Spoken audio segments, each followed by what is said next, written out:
about the very important, dynamic and significant relations in the modern world, that is India-China relationship. So what are India-China relationship? What are their history? What is currently going on? So from history, if we can see, there is a longer ties with China to India.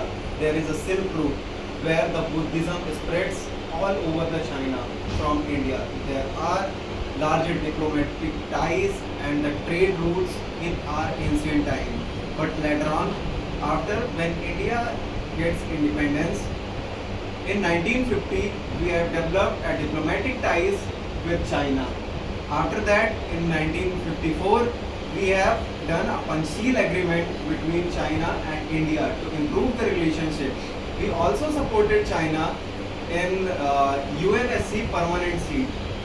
After that, in 1962, when China started a war with India, then all of the relationship get deteriorated and it becomes all of the ties were closed.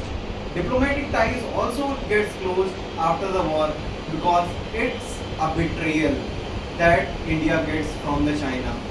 After that, in 1975, again the diplomatic ties started, and in 1988 our government started a trade and a relationship, diplomatic ties more with China, so that the trade and goods can start again and the economic activities can foster with China.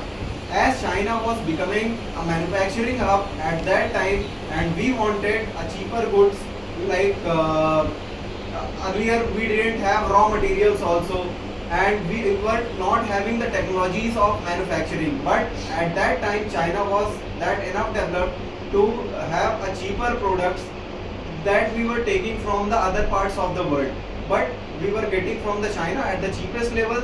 That's why we preferred that. But later on, what happens, in 1998 when we have tried our nuclear exercise expansion, that is bombed us, then China condemned us.